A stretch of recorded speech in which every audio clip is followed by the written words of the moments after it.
атабыз бош эмес болчу. Же балким түнү бою намаз окуп, чарчап, уктап жаткандар. Ал бизге убада берген да, убадасын бузбайт деп ойлойм. Эгер мусулман убада берсе, аны аткарат да саат. О ата, сизге ыңгайлуу эле убакытта келдикпи биз? Эгерде сөздөрдө окуябызда Аллах Таала эскерилсе, анда ыңгайлуу балам. Кош келгиле.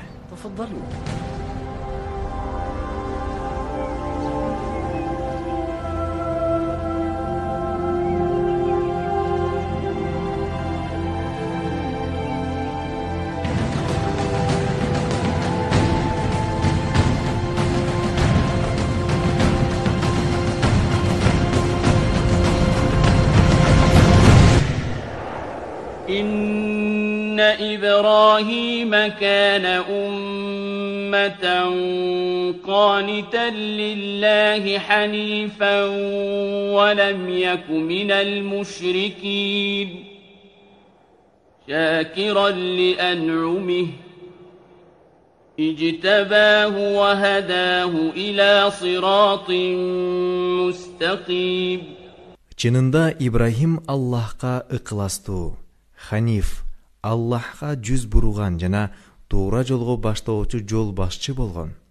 Ал мушриктерден болгон эмес, дагы ал Аллахтын неаматтарына шүгүр келтирүүчү болгон.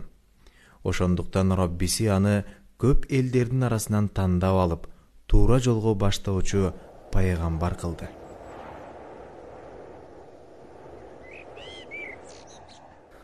Сиз бизге пайгамбарлардын атасы Ибрахим алейхиссаламдын окуясын айтып берем дедиңиз эле. Аллахка касам, биз бул кызыктуу окуяны укканды сагындык. Ибрахим ал Аллахтын халили. Ал эми халилдик бул сүйүүнүн жеткен чеги. Эми Аллахтын пайгамбары Ибрахим менен таанышаардан мурда балдарым, ал пайгамбарлардын атасы кайсы жерде, кайсы заманда туулганын билип алайлы. Ибрахим ал Нух алейхиссаламдын баласы Саам, Саамдын баласы Ахфашшас, Ахфашшаздын баласы Шалаг, Шалагдын баласы Абар, Абардын баласы Фалаг, Фалагдын баласы Рагу, Рагунун баласы Сару, Сарудун баласы Нахур, Нахурдун баласы Тарахтын баласы болот. Тарах 75 жаш кезинде Ирак жериндеги Бабыл шаарында анын уулу Ибрахим алейхиссалам төрөт.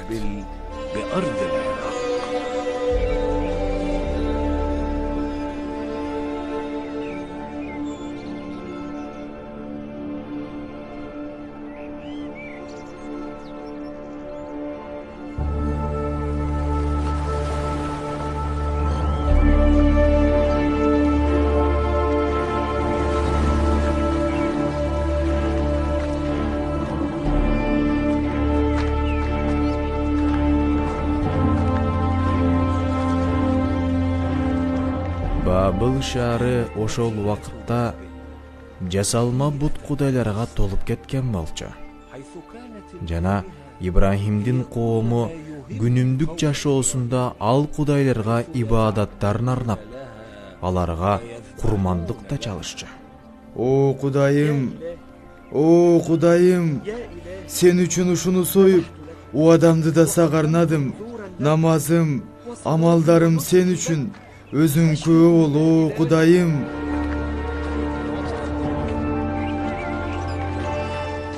О Кудай, о Кудайым, о Кудай.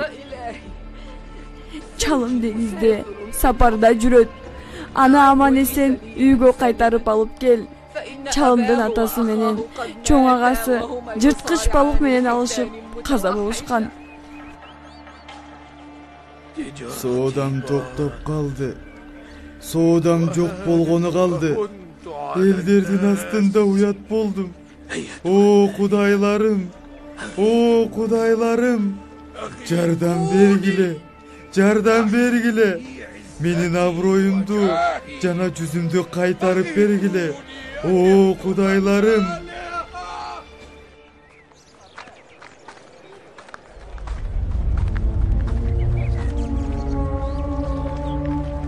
О, Азар, жасаган кудайларыңдын баардыгын сатып келдиңби?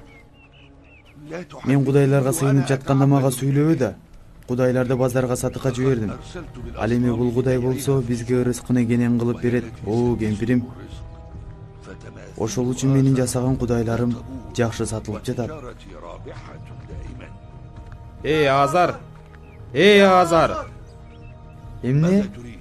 Падыша сени чакырып жатат. Эмне?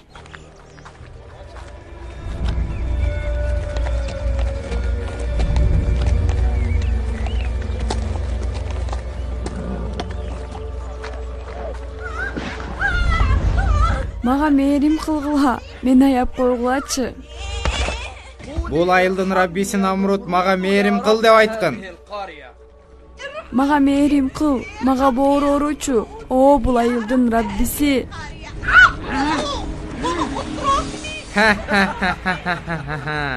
Намрут мээрим эмне экенин билбейт. Ал жалаң гана азаптайт. Алып кет муну.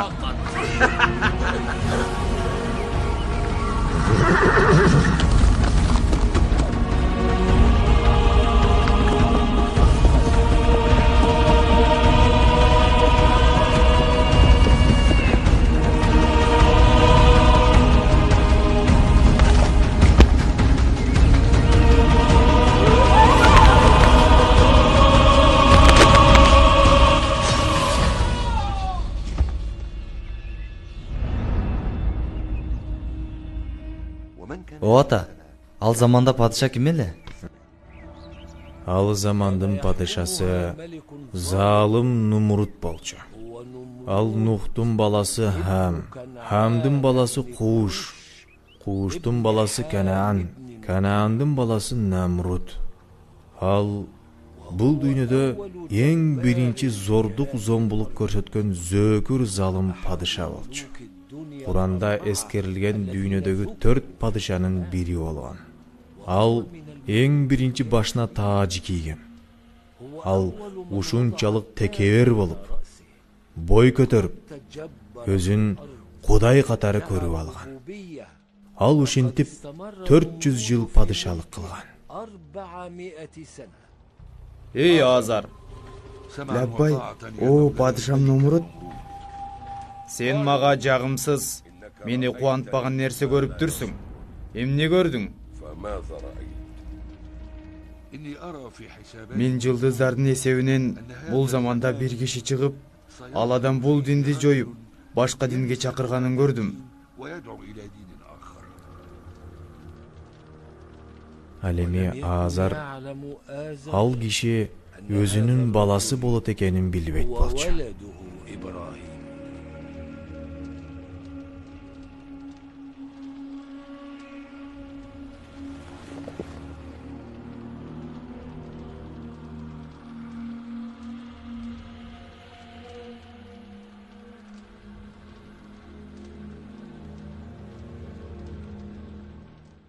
Бул кандай о Азар? Биз сенин айтканын акыйкат экенин кантип билебиз? Балким сен падышаны жөн эле таң калтырып, көңүлүн алайын деп айтып жаткандырсың. Оозуңду бас, эй вазир. Азар, бул киши кайсы жерден чыгат? Ушул жерлерден чыгат, о падышам. Ал адам бул дүйнөгө келдиби? Жок, келе элек.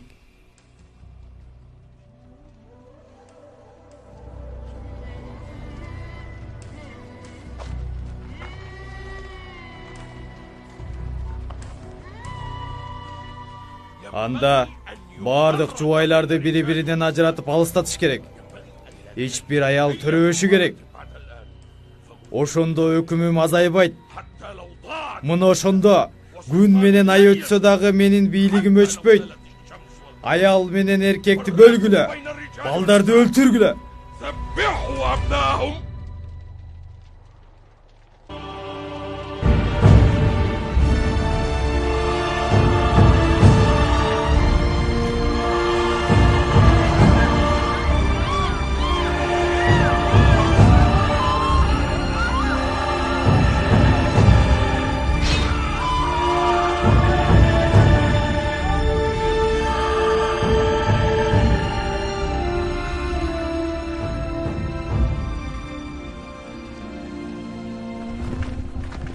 Бул кичинекейди кармагыла. Муну дагы кармагыла. Балким сен биздин падышабызга каршы чыгаттырсың.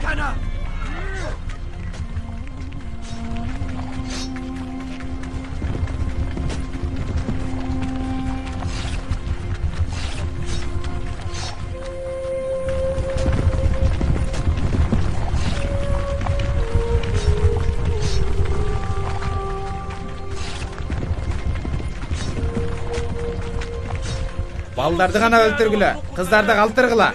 Душманыбыз аял киши эмес, эркек болот.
Meni kүйөөм менен бөлүп саласыңарбы?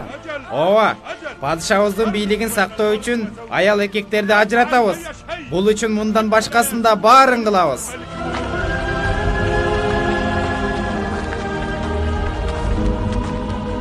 Качтык, батыраак чуркка.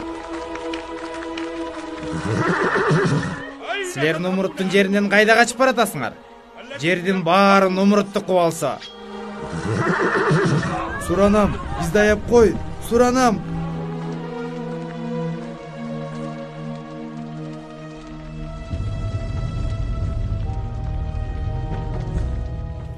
О, Кудайым, Нумрут падышабызды сактай көр.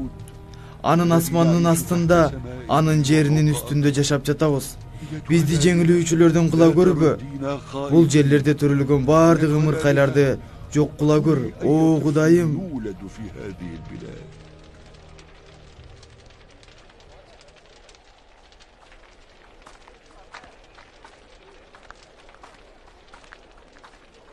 Көп кыжалат боло бербечи, о Азар.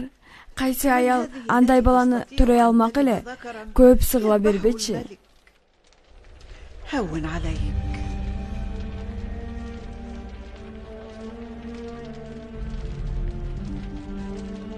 Азардын кемпири болсо падышанын душманы болгон ошол жаш жигиттин энеси өзү болуп калаарын билбейт эле.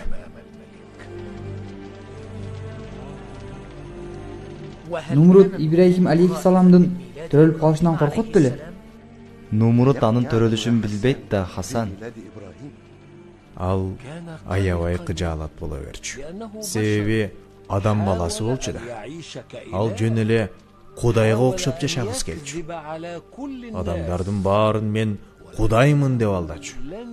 Бирок ал өзүн өзү алдай албайт эле.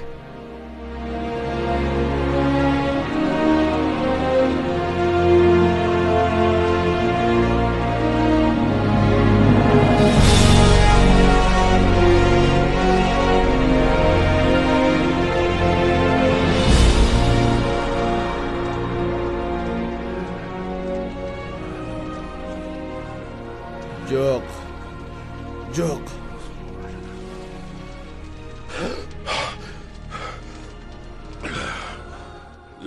Менин бийлигим өчпөйт.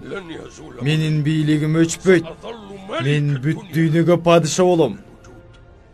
Мени тактымдан эч ким түшүрө албайт. Эч качан.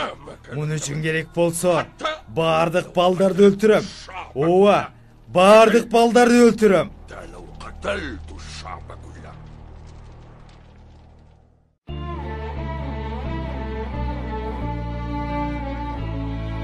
يلي خليلك رب